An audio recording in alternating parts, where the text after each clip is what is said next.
یہ انتہائی اہم قدم تھا. ادروائز شاید زرداری صاحب لاہور نہ جاتے, ماڈل ٹاؤن کا کھانا نہ کھاتے اور وہاں پہ بیٹھتے نہیں, ملاقات نہیں کرتے. تو ایک سیریس جو موو ہے وہ کافی حد تک سیریس ہے, اور اس میں جو ہماری اطلاع ہے وہ یہ کہ بہت سارے جو آپشنز ان کے پاس تھے اس کے اوپر غور کیا گیا ہے, جس میں کہ پنجاب کا آپشن سب سے پہلے ہو سکتا ہے, اس کا امکان ہے.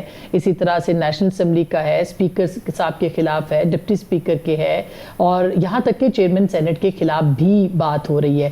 تو ابھی ظاہر ہے کہ اپوزیشن نے اپنے سارے پتے تو نہیں دکھائے اور اپنے سینے کے ساتھ لگا کے رکھے ہوئے ہیں, لیکن ایک بات بہت واضح ہے کہ یہ فیصلہ اس میٹنگ کے اندر ضرور ہوا ہے کہ ہم اپنے یہ آپشنز کھولیں گے, اور ایک نکاتی ایجنڈا کہ اس حکومت کو گھر بھیجنا ہے, وہ شاید اس کے اوپر اتفاق دونوں جماعتوں کا, لیڈرشپ کا اس ملاقات میں دیکھنے کو ملا تھا. اور پیدر پہ اس کے بعد آپ نے دیکھا ہوگا کہ جس طرح کی پولیٹیکل ایکٹیویٹی رہی ہے اور ہو رہی ہے, اس سے بظاہر یہی محسوس ہوتا ہے کہ نہ صرف وہ بلکہ مولانا بھی شاید آج جو ہے یا کسی لمحے کسی وقت جو ہے وہ آن بورڈ مکمل طور پہ ہو جائیں گے کہ اس کو آگے کیسے لے کے جانا ہے. تو اس دفعہ کی موو جو ہے وہ سنجیدہ نظر آتی ہے. مگر سلیم صافی صاحب, اس میں جو اداروں کے اوپر آپ کہہ رہے تھے کہ انہیں بڑا ہے کہ وہ نیوٹرل رہیں گے, کہہ تو دیا کامل علی آغا صاحب نے کہ ادارے اگر نیوٹرل ہوتے تو انہوں نے اپنا بھی بتا دیا کہ ہمارا تو معاہدہ ریاست کے ساتھ ہے, اس حکومت کے ساتھ نہیں ہے, تو معاملات کچھ اور ہوتے. تو پھر کیوں لگ رہا ہے اپوزیشن کو کہ وہ نیوٹرلٹی ہوگی, حالانکہ ابھی تو سینٹ میں مار کھائی ہے انہوں نے اسٹیٹ بینک کے بل میں؟ دیکھیں, ایک تو اس مرتبہ جو کچھ ہو رہا ہے وہ انتہائی رازداری کے ساتھ ہو رہا ہے. مثلاً شہباز شریف صاحب کے ساتھ نہیں بلکہ نواز شریف صاحب خود انیشیٹر ہے, اور اسی لیے اس روز انہوں نے مریم نواز صاحبہ کو زرداری صاحب کی ملاقات کے موقع پہ ادھر ان کے ہاں بھجوا دیا, اور ادھر زرداری صاحب اور بلاول صاحب ہیں.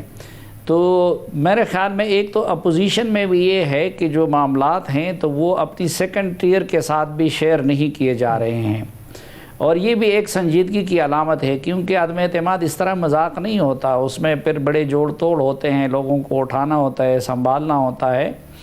اور دوسرا جو دوسرے فریق کی گھبراہٹ ہے اس سے لگتا ہے کہ شاید اس مرتبہ اپوزیشن کا منہ کچھ سیریس ہے, یعنی حکومت کی صفوں میں اس وقت جو کھلبلی ہے, جو بے چینی ہے. اور کل تو انہوں نے عجیب کام بھی کر دیا کہ ایوارڈز بھی تقسیم کر دیے, کیونکہ انعامات اور یہ تو اکثر میچ کے اختتام پہ دیے جاتے ہیں. تو لگتا یہ ہے کہ ان کو خود بھی احساس ہے کہ شاید دا گیم از اوور, تو انہوں نے کل تقسیم انعامات بھی کر لی. باقی یہ کامل علی آغا کے بیانات اور یہ اس طرح کے لوگوں کے, وہ تو آپ کو دیکھے ڈبل اشارے ہر طرف سے ملتے ہیں. لیکن میرے خیال میں کچھ چیزیں ایسی ہیں کہ جو اسٹیبلشمنٹ کے غیر جانبدار ہونے کی بہت بڑی علامت اور ثبوت ہے, اور اس میں ایک فیصل واوڈا کے خلاف فیصلہ ہے. آپ کیا سمجھتے ہیں کہ اگر وہ غیر جانبدار نہ ہوتے تو فیصل واوڈا کے خلاف اس طرح کا فیصلہ آ سکتا تھا؟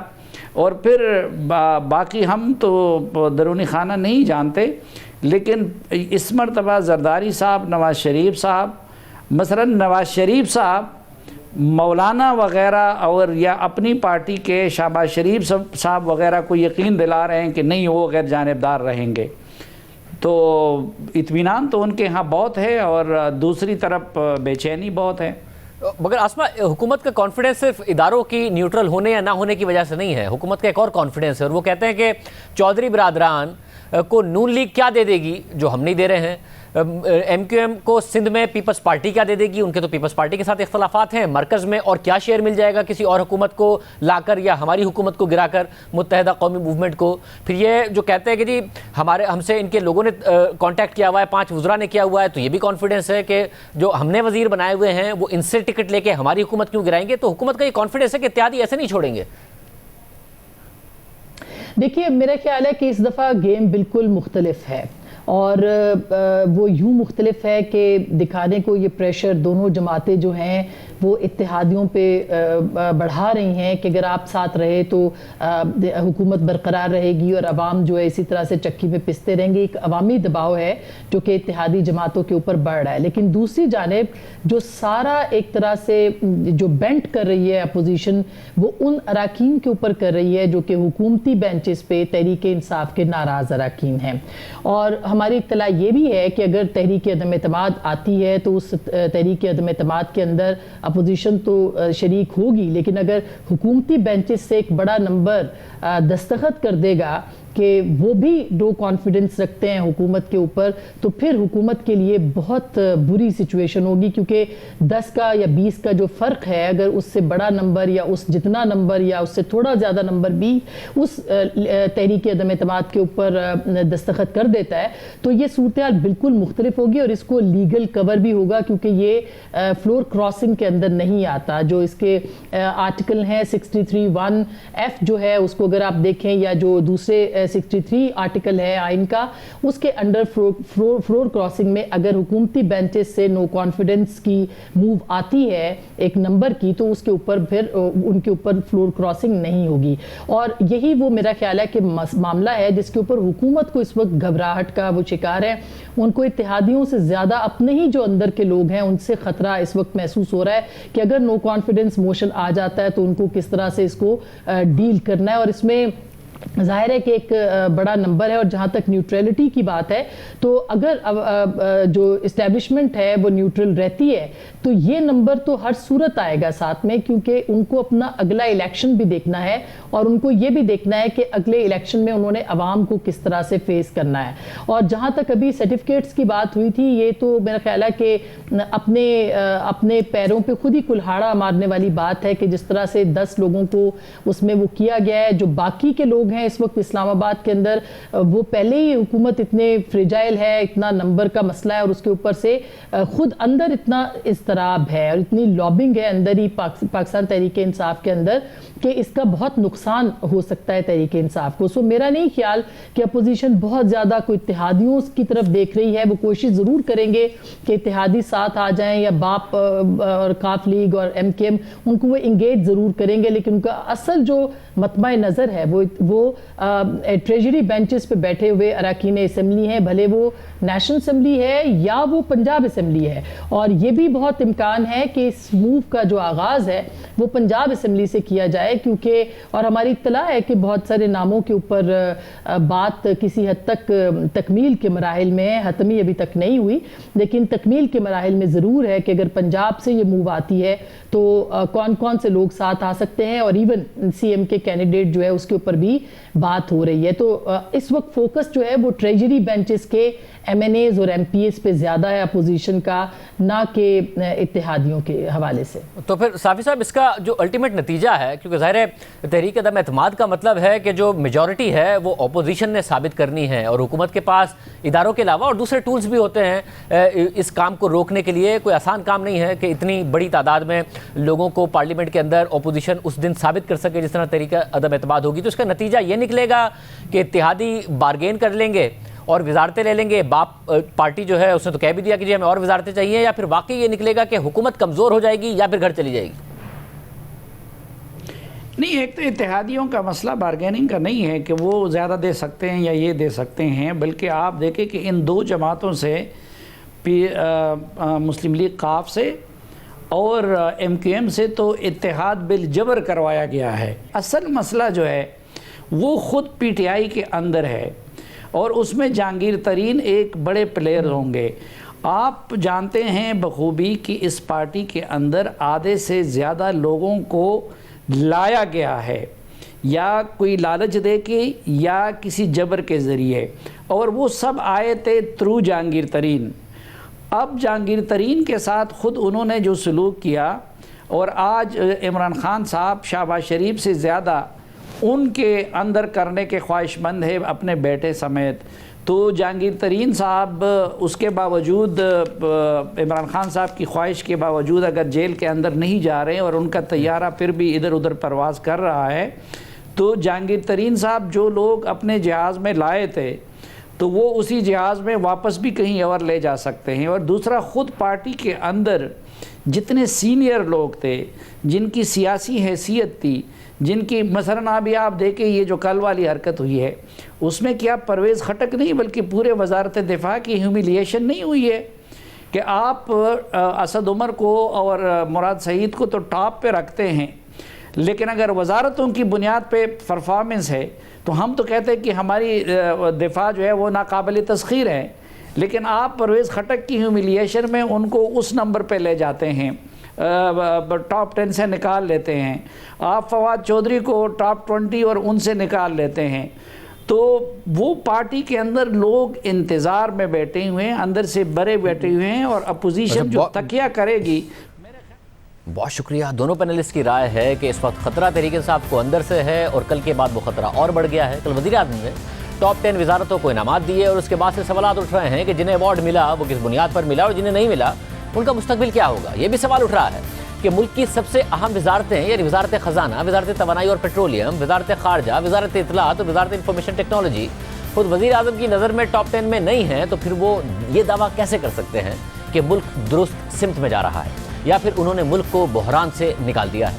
اس وقت ملک کا بہت بڑا مسئلہ تقریباً 2,500 ارب روپے پر پہنچنے والا گردشی قرضہ ہے جو عوام پر بار بار بجلی کی قیمتوں میں اضافے کا بوجھ ڈالنے اور حکومتی دعووں کے باوجود قابو میں نہیں آ سکا ہے. اور اب بجلی کی قیمتوں میں مزید اضافہ کیا جائے گا. شباب رانا کی خبر کے مطابق کابینہ کی کمیٹی برائے توانائی نے سرکولر ڈیٹ کا ہدف حاصل نہ ہونے کے بعد نظر ثانی شدہ سرکولر ڈیٹ مینجمنٹ پلان کی منظوری دے دی ہے، جس کے تحت رواں سال جولائی تک 2 مراحل میں بجلی کی قیمت میں 2 روپے 80 پیسے فی یونٹ کا اضافہ کیا جائے گا. پہلے مرحلے میں فی یونٹ بجلی کی قیمت میں 63 پیسے کا اضافہ ہوگا، جس کا اطلاق رواں ماہ سے ہی ہونے کا امکان ہے. اس سے صارفین سے اضافی 85 ارب روپے وصول کیے جائیں گے.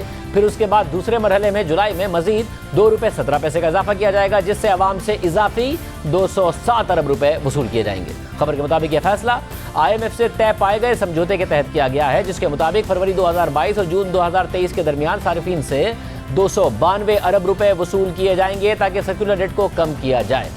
اسی وزارت کی نااہلی اور تاخیر سے فیصلوں کی وجہ سے گیس کے بحران میں بھی شدت آئی اور حکومت نہ نئے LNG کے ٹرمینل لگا سکی ہے، نہ گیس پائپ لائن پر کام شروع کر سکی ہے اور نہ ہی پرانے ٹرمینل کو پوری طرح استعمال کر کے وقت پر LNG منگوا سکی ہے. اس سب کی ذمہ داری وزیر توانائی حماد اظہر پر ہے اور وہ خود وزیر اعظم کے مطابق ٹاپ 10 میں تو کیا ٹاپ 23 وزارتوں میں بھی شامل نہیں ہے. تو کیسے ملک کو اس بحران سے نکالا جائے گا؟ معیشت اتنا بڑا مسئلہ ہے مگر وزارت خزانہ خود وزیر اعظم کے مطابق ٹاپ 10 میں شامل نہیں ہے، تو معیشت کو کیسے بحران سے نکالنے کا دعویٰ درست ہے؟ وزارت خارجہ اگر خود وزیر اعظم کے مطابق ٹاپ 10 میں نہیں ہیں تو اپوزیشن کی حکومت کی خارجہ پالیسی پر تنقید کیسے غلط ہے؟ مختلف وزراء ناراض بھی ہیں اور پریشان بھی ہیں کہ ان کی وزارت ٹاپ 10 میں جگہ نہیں بنا سکی. کل فواد چودھری نے ٹویٹ کر کے اپنی وزارت کے حوالے سے رائے دی، تو آج وزیر خارجہ شاہ محمود قریشی نے اپنی وزارت کو ٹاپ 10 میں جگہ نہ ملنے پر وزیر اعظم کے معاون خصوصی شہزاد ارباب کو شکایتی خط بھی لکھ دیا ہے اور جواب بھی مانگ لیا ہے. خط میں وزارت خارجہ کو 11واں نمبر دینے پر شدید تحفظات کا اظہار کیا گیا ہے اور کہا گیا ہے کہ اس سال کی پہلی سہ-ماہی میں وزارت خارجہ نے 26 میں سے 22 ٹارگٹس مکمل طور پر حاصل کیے، جبکہ ایک ٹارگٹ بھی 99% تک مکمل کیا جا چکا ہے، جبکہ بقیہ 3 ٹارگٹس کی وجوہات بھی 27 اکتوبر 2021 کو ریویو کمیٹی کو بتا دی گئی تھیں. خط میں مزید لکھا گیا ہے کہ دوسری سہ-ماہی میں بھی 24 ٹارگٹس میں سے 18 کو مکمل طور پر حاصل کر لیا گیا، جبکہ باقی 4 کو 75 سے 99% تک مکمل کر لیا گیا، جبکہ باقی 2 ٹارگٹس کی وجوہات بھی ریویو کمیٹی کو بتا دی گئی تھیں. شاہ محمود قریشی کے خط کے مطابق وزارت خارجہ نے پہلی سہ-ماہی میں 77% اور دوسری سہ-ماہی میں 89.2% ٹارگٹس مکمل طور پر حاصل کیے، اور ان ٹارگٹس کے علاوہ بھی وزارت خارجہ نے بہت اہم کام کیے جو ٹارگٹس میں شامل ہی نہیں تھے، جس میں 15 اگست 2021 کے بعد سفارتی سرگرمیاں اور افغانستان میں پھنسے غیر ملکی شہریوں کا وہاں سے انخلاء یقینی بنانا ہے، 45 دن کے شارٹ نوٹس پر OIC کا اجلاس منعقد کرنا ہے جو کہ ایک بہت بڑا سنگ میل تھا اور وزیر اعظم نے اس کی تعریف بھی کی تھی. اور پھر شاہ محمود قریشی نے وزارتوں کی رینکنگ کے طریقہ کار پر بھی سوالات اٹھائے ہیں اور جواب مانگا ہے. صرف شاہ محمود قریشی ہی نہیں بلکہ MQM نے بھی ان کے رہنما سید امین الحق جو انفارمیشن ٹیکنالوجی کے وزیر ہیں ان کا نام ٹاپ 10 میں نہ ہونے اور اس پورے طریقہ کار پر سوالات اٹھا دیے ہیں. ہے کہ یہ رینکنگ اور ریٹنگ کے حوالے سے رسیدہ گوئی کے حوالے سے یا کسی کالج میں ہونے والے کوئز شو کے حوالے سے کسی کیبنٹ کے وزراء کی رینکنگ کا معاملہ ہے تو سچی بات ہے میں نے تو پاکستان تو چھوڑ دیں ان معاشروں میں جہاں پہ صدیوں سے جمہوریتیں اور گڈ گورننس کے حوالے سے جن کی مثال دی جاتی ہے وہاں بھی اس طرح کی ریٹنگ اور رینکنگ کے بارے میں کبھی سنا نہیں گیا ہے. یہ کام تو عموماً میڈیا کرتا ہے یا پھر عوام کرتی ہے. جو وزارت MQM نے مانگی تھی ملی تھی اس کی کارکردگی تو عالمی ریٹنگ کے حساب سے ہی بہتر ہے. 50% سے زیادہ IT کی ایکسپورٹ بڑھائی ہے. ہم نے تو اپنا حق ادا کر دیا ہے. ہمیں حکومت کی نیت میں نہیں اس کی سنجیدگی کا ہمیشہ گلا. ایک بریک ایک اور اہم خبر بات کریں گے. وزیر اعظم مودی کا بھارت مسلسل نفرت، عدم برداشت اور آزادی اظہار رائے کو دبانے کی راہ پر گامزن ہے۔ مسلم طالبات کے حجاب کرنے پر انتہا پسند معاشرے کی ایک اور جھلک نظر آئی ہے۔ تعلیمی اداروں سے لے کر سیاستدانوں تک اور ریاست سے لے کر عدلیہ تک آج کے ہندوستان کا ہر طبقہ انتہا پسندی اور مذہبی منافرت کی بھیٹ چڑھ چکا ہے۔ کرناٹک کی مسلم طالبات کو تعلیمی اداروں میں حجاب سے روکا گیا۔ جنونی انتہا پسندوں کے جتھوں نے نہتی طالبہ کا پیچھا کیا، اسے ڈرایا دھمکایا گیا، مگر ریاستی حکمران اور بی جے پی رہنما نہتی مسلم طالبات کو ہی قصوروار ٹھہراتے رہے۔ طالبات نے انصاف کے لیے عدالت سے رجوع کیا، مگر ایک کے بعد ایک سماعت کے باوجود طالبات کو کوئی ریلیف نہیں مل سکا ہے۔ کسی بھی فاشسٹ حکمران کے آگے عدلیہ ہی عوام کا آخری سہارا ہوتی ہے، اور اگر عدالتیں بھی دباؤ میں آ جائیں تو عوام اور معاشرے مزید تباہی کی طرف جاتے ہیں۔ کرناٹک ہائی کورٹ میں ابتدائی سماعت ہوئی تو حکومتی وکیل نے کہا کہ سماعت مؤخر کریں کیونکہ ریاست کے ایڈوکیٹ جنرل خود پیش ہونا چاہتے ہیں۔ عدالت نے سماعت ملتوی کر دی اور طالبات کو کوئی عارضی ریلیف بھی نہیں دیا گیا۔ دوبارہ سماعت ہوئی تو ایک رکنی بینچ نے معاملہ لارجر بینچ کو بھجوا دیا اور طالبات کو پھر کوئی ریلیف نہیں دیا۔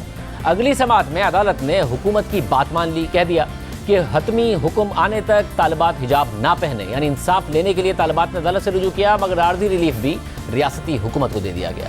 اور اب بھارتی سپریم کورٹ نے بھی کرناٹک کے تعلیمی اداروں میں مذہبی لباس پر پابندی کے خلاف کیس کی فوری سماعت کی درخواست مسترد کر دی ہے۔ سپریم کورٹ نے کہا ہے کہ حجاب سے متعلق کیس کی سماعت کی کوئی جلدی نہیں ہے، اس معاملے کو قومی سطح پر نہ پھیلایا جائے، مناسب وقت آئے گا تو مداخلت کریں گے۔ حجاب پر پابندی کے خلاف پورے بھارت میں احتجاج ہو رہا ہے، خواتین سڑکوں پر نکل کر مظاہرے کر رہی ہیں، میڈیا میں اس معاملے پر ایک طوفان برپا ہے، معاشرہ بری طرح تقسیم ہو چکا ہے، حجاب کے حق اور مخالفت میں آوازیں اٹھ رہی ہیں، بین الاقوامی میڈیا اس معاملے کو بڑے مسئلے کے طور پر پیش کر رہا ہے، مگر بھارت کی اعلیٰ ترین عدالت کے نزدیک یہ کوئی اہم مسئلہ ہی نہیں ہے، اور نہ ہی اس کے نزدیک مداخلت کے لیے ابھی مناسب وقت آیا ہے۔ گزشتہ مہینے عالمی تنظیم جینوسائیڈ واچ کے بانی گریگری اسٹینٹن نے امریکی کانگریس کے سامنے بریفنگ کے دوران ہندوستان میں مسلمانوں کی نسل کشی کا خطرہ ظاہر کرتے ہوئے کہا تھا کہ نسل کشی کا باعث بننے والا شیطانی اور امتیازی عمل بھارت میں پوری طرح سے جاری ہے، اور 3 دن پہلے جینوسائیڈ واچ نے اسی بیان کا حوالہ دیتے ہوئے ایک بار پھر خبردار کیا ہے کہ بھارت میں ہیٹ سپیچ خطرناک سطح کو چھو رہی ہے۔ اہم بات یہ ہے کہ میڈیا، فلمز، سپورٹس کو لبرل آرٹ سمجھا جاتا ہے اور یہ ترقی پسند اقدار، امن اور عالمی اتحاد کی عکاسی کرتے ہیں، مگر بھارتی سیلیبریٹیز کا اس حوالے سے بالکل برعکس رویہ نظر آ رہا ہے۔ حجاب کے مسئلے پر بھی مسلم طالبات کی حمایت میں چند آوازیں ضرور اٹھی، مگر زیادہ تر سیلیبریٹیز خاموش ہیں۔ لتا منگیشکر کی آخری رسومات کے دوران شاہ رخ خان پر نفرت انگیز تنقید کی گئی، مگر بالی ووڈ کے زیادہ تر لوگ خاموش رہے، شاہ رخ خان کی حمایت میں بھی نہیں بول سکے۔ لیکن اس معاملے کا بھی ایک پس منظر ہے، اور یہ پس منظر واضح کرتا ہے کہ کیسے مودی حکومت نے ایک ایک کر کے اختلافی اور آزاد آوازوں کو خاموش کر دیا ہے۔ بھارت میں وہی کھل کر بات کر سکتا ہے جو مودی حکومت کے حق میں بات کرے، کیونکہ مخالف آوازیں خاموش ہو گئی ہیں یا کرا دی گئی ہیں، اور اگر اب بھی کوئی بولے تو اسے ٹارگٹ کیا جاتا ہے، ہراساں کیا جاتا ہے۔ 2020 میں جب مشہور بالی ووڈ اداکارہ دیپیکا پڈوکون جواہر لال نہرو یونیورسٹی میں ہونے والے بھارتی انتہا پسند غنڈوں کے حملے میں زخمی ہونے والے طلبہ سے اظہار یکجہتی کرنے گئیں تو تنقید کی زد میں آ گئی، انہیں سوشل میڈیا پر ٹرول کیا گیا۔ معروف اداکار نصیر الدین شاہ نے متنازع شہریت بل پر کھل کر بات کی اور بھارتی وزیر اعظم نریندر مودی کو مخاطب کر کے تنقید کی تھی اور شدید غصے کا اظہار کیا تھا۔ پھر انہیں بھی بھارتیہ جنتا پارٹی کے سپورٹرز نے ٹارگٹ کیا۔ انہوں نے ایک انٹرویو میں کہا تھا کہ میں نے یہاں اپنی زندگی کے 70 سال گزارے ہیں، ملک کے لیے خدمات دی ہیں، اگر یہ میری بھارتی شہریت ثابت نہیں کر سکتا تو پھر کیا کر سکتا ہے؟ I've lived 70 years of my life here. I have served the country in whatever little way I could in the fields of education or in the environmental issues or social issues. If that does not prove my Indianness, then what does? And I don't have a birth certificate. I don't think I can produce one. I don't think many people I don't think many people can. So does that mean that we are all going to be excluded? And I do not need any reassurances that Muslims do not need to worry. I'm not worried. If living 70 years here and doing whatever I could does not prove me to be an Indian, I don't know what does. I'm not afraid. I'm not anxious. I am angry that such a law has been imposed on us. Naseer الدین شاہ نے Jawahar Lal Nehru university کے طلبہ پر police اور B J پی کے کارکنوں کی جانب سے کیے جانے والے تشدد کی مذمت کی۔ انہوں نے کہا کہ طلبہ اور دانشوروں کی توہین مجھے سب سے زیادہ تکلیف دے رہی ہے۔ یہ بالکل بھی تعجب کی بات نہیں کہ نریندر مودی میں طلبہ کے لیے ہمدردی کا جذبہ نہیں ہے، کیونکہ مودی کبھی طالب علم نہیں رہے۔ Contempt for students, that is what is hurting me most of all. The contempt for the student community, the contempt for the intellectuals. Why do you think that is so? I suppose people who've never known what it's like to be a student or people who've never had any intellectual pursuits would consider students and intellectuals to be a pest. It is not surprising that the Prime Minister has no empathy or any compassion for the students. But he himself has admitted he's never been a student. اس سے پہلے بھی کچھ آوازیں اٹھی مگر خاموش کرا دی گئیں اور پھر ایک ایک کر کے سب خاموش ہوتے گئے. ماضی میں اداکار عامر خان نے بھی بھارت میں بڑھتی ہوئی عدم برداشت پر بات کی تھی. Maybe 6 months, 8 months, there has been a growing sense of despondency, I would say. I mean, when I sit at home and talk to Kiran, you know, Kiran and I have lived all our lives in India. For the first time, Kiran says, should we move out of India? Now, that's a disastrous and very big statement for Kiran to make to me. She fears for her child, she fears for, you know, what the atmosphere around us will be. She feels scared to open the newspapers every day. So that does indicate that there is a sense of growing disquiet. Aamir Khan کے خلاف بھی بھرپور campaign چلائی گئی, تنقید کی گئی, وہ بھی خاموش ہو گئے. اس کے علاوہ بالی ووڈ اسٹار سلمان خان نے کی بات کی. جب بھارت میں پاکستانی فنکاروں کو بلانے پر تنقید ہوئی, پابندیاں لگی اور انتہا پسندوں نے شور مچایا, تو سلمان خان نے کہا کہ فنکار ویزا لے کر آتے ہیں, وہ دہشت گرد نہیں ہوتے ہیں. کچھ کلاکاروں کے بامبے میں کئی کوٹس آئے تھے کہ جو پاکستان کے کلاکار ہیں انہیں واپس جانا چاہیے. کچھ پرٹیکولر وہ کلاکار ہیں, یہ تو الگ الگ سبجیکٹس ہیں. وہ ٹیررسٹ تھے, یہ کلاکار ہیں. آپ کیا مانتی ہیں کہ کلاکار ٹیررسٹ ہیں؟ ویزا لے کے آتے ہیں, کون دیتا ان کو ویزا؟ ہماری گورنمنٹ دیتی ہے ویزا, ورک پرمٹ ہماری گورنمنٹ دیتی ہے. یہ تھا سلمان خان کا موقف, مگر پھر ان پر دباؤ بڑھا. پلوامہ حملے کے بعد سلمان خان کے پروڈکشن ہاؤس کے تحت بننے والی فلم نوٹ بک کے لیے عاطف اسلم کو گانے سے روک دیا گیا اور پھر سلمان خان بھی خاموش ہو گئے. اسی طرح ماضی میں کرن جوہر کا بھی یہی موقف رہا کہ فنکاروں کو کام کی آزادی ہونی چاہیے. I don't think that's a solution. I really don't believe it's a solution. I believe there are larger forces that have to kind of come together to sort situations out, and this cannot be banning talent or art or the arts. It's not, according to me, a solution. But And you don't agree with the call for a cultural boycott of Pakistani artists? Well, You don't think it solves the issue of terrorism? I don't think it's going to solve. Agreeing or disagreeing is not the stand I'd like to take. I don't think it's that the solution. I ask anybody, I ask you that. I don't think it is.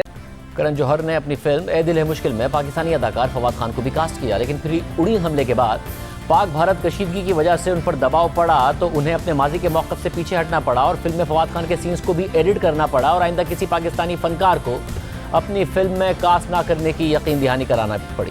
Bali would star Shah Rukh Khan کو بھی تنقید کا نشانہ بنایا گیا تو انہوں نے موقف اختیار کیا تھا کہ وہ فنکار ہیں اور اس سے فرق نہیں پڑنا چاہیے کہ ان کا تعلق کہاں سے ہے. کیسا ووٹ بینک یار, یہ نانسنس ہے. پڑھے لکھے ہو جاؤ, آگے بڑھو. اور ریلیجن مطلب جینوئنلی کس کو کس آپ کے نیبر ہیں. میں آپ کے ساتھ بیٹھ کے, آپ ہندو ہیں, مسلمان ہیں, آپ ممبئی سے ہیں, میں دلی سے, کیا فرق پڑتا ہے یار. آپ کے پتا جی پاکستان سے آئے. ہاں مطلب یہ اس میں کوئی مثال نہیں ہونی چاہیے, نارمل ہونا چاہیے. ہم دیش واسی ہیں سب کے سب نے ایک دوسرے شادی کی, پیار کیا, محبت کی, کوئی فرق نہیں پڑا. اور پھر شاہ رخ خان کو بھی نہیں بخشا گیا اور حب الوطنی پر سوال اٹھائے جانے کے بعد یہ فلم ستارے آہستہ آہستہ خاموش ہوتے گئے. دیگر طبقوں کی طرح انہوں نے بھی کمپرومائز کر لیا. ایسا ماحول بنایا گیا جس میں جنگ کی باتیں کرنے والوں کی حوصلہ افزائی ہونے لگی اور امن کی باتیں کرنے والوں کو خاموش کرایا جانے لگا. اختلاف رائے کو دبایا گیا. جس کسی نے بھی اختلاف کیا اسے غدار قرار دیا گیا. جس نے سچ بولا اسے ملک دشمن قرار دیا گیا. بھارت میں حب الوطنی کی ایک نئی تعریف جنم لینے لگی جس میں سچ کی گنجائش نہیں تھی. جو سچ کہے اسے غدار کہہ دو, جو سچ کہے اسے قومی سلامتی کے خلاف سمجھا جائے, جو حقائق سامنے لائے اسے ملک دشمن سمجھا جائے. سچ کو ملکی سلامتی کے خلاف سمجھا گیا. وہ سچ جو شاید مودی حکومت کے مفاد میں نہیں تھا مگر ملک کے مفاد میں تھا, کیونکہ سچ ہمیشہ ملک کے مفاد میں ہوتا ہے. صرف فلمی اداکاروں کو خاموش کرنے کی کوشش نہیں کی گئی بلکہ صحافت کو بھی نشانہ بنایا گیا. 2014 میں جب بی جے پی کی حکومت آئی تو سب سے پہلے پارٹی نے میڈیا کو اپنے کنٹرول میں لانے کا کام کیا, جس سے ملک بھر میں ان کی مخصوص سوچ کو تقویت ملی. میڈیا کے بڑے ادارے انتہا پسندوں کے کنٹرول میں تصور کیے جانے لگے. بی جے پی کے کارکنوں نے سوشل میڈیا کو پروپیگنڈا کا اہم ذریعہ بنایا.